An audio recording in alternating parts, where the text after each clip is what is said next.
Hello and welcome to Bloodsport MMA. Salam alaikum to everyone. Is Kevin Holland retired? Was it just joking? Find it out in this Bloodtalk.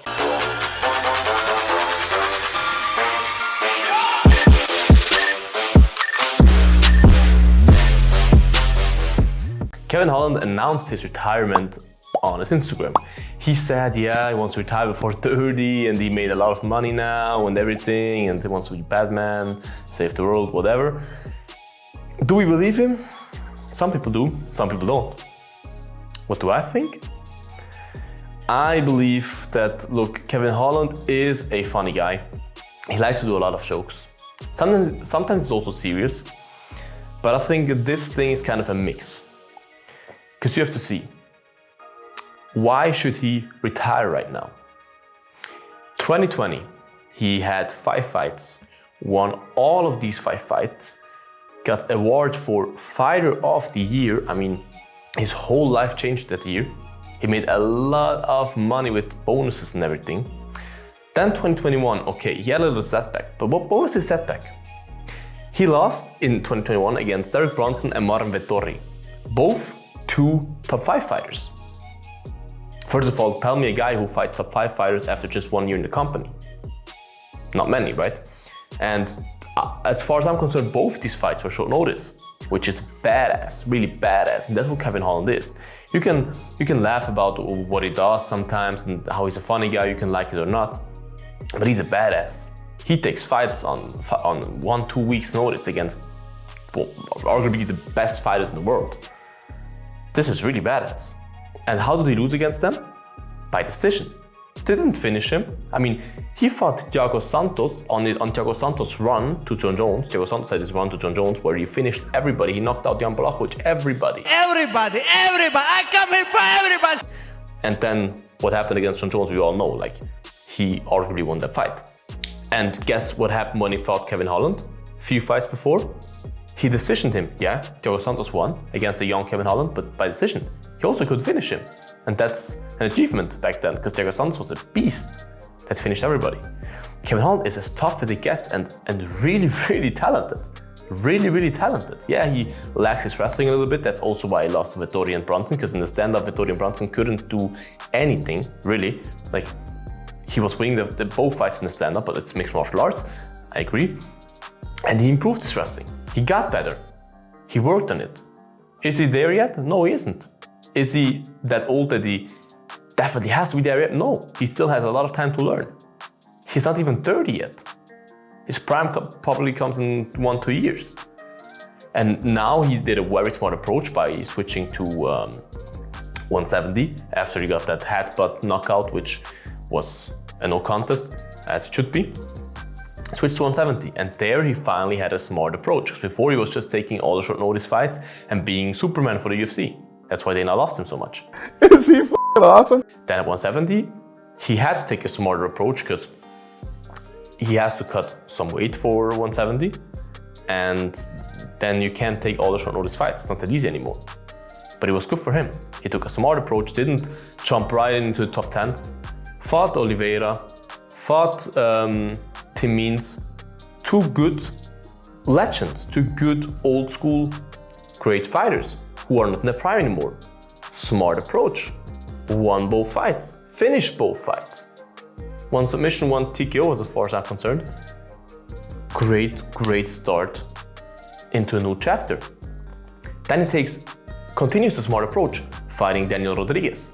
Daniel Rodriguez, D-Rod, who is very underrated still as far as I believe, takes a fight against him. Great step up in competition, and then gets unlucky.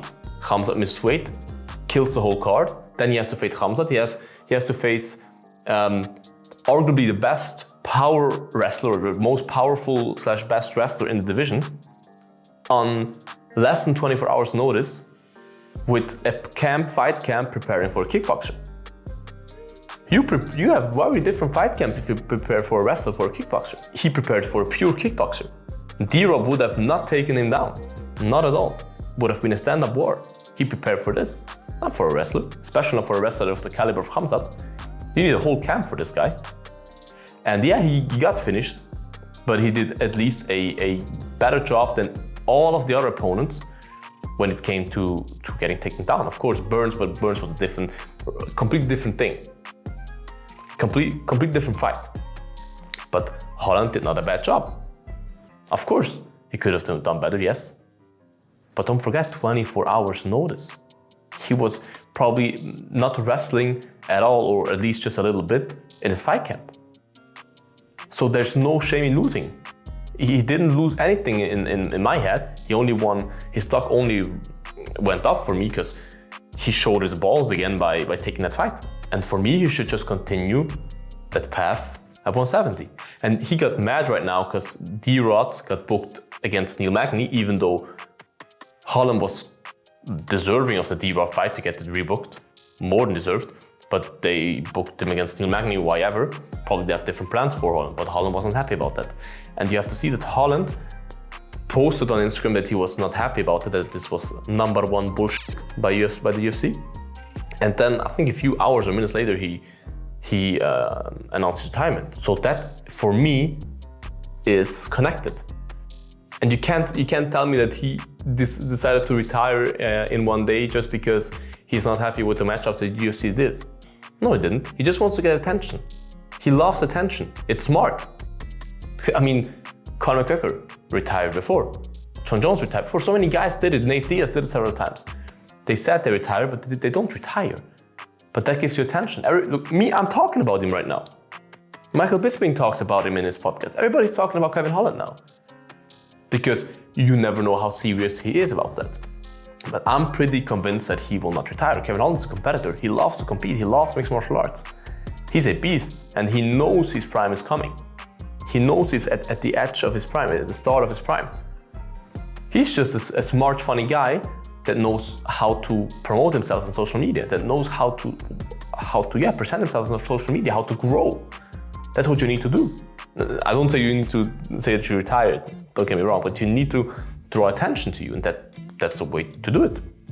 And look, I'm seeing memes, what should I do now after I'm retired, posting pictures with Photoshop with Kevin Hart and The Rock saying he wants to be an actor and stuff. He's joking around, guys.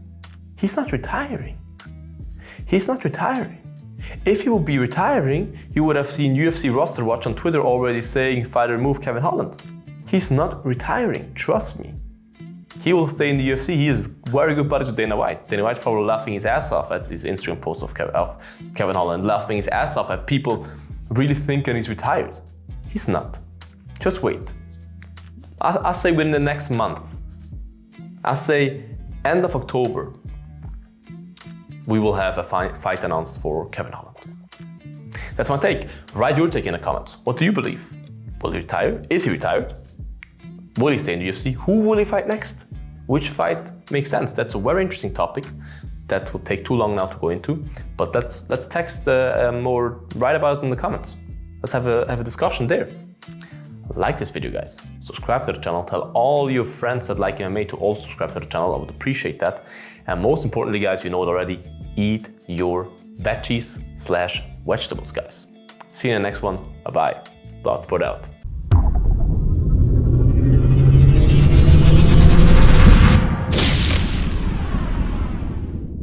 Eat your vegetables.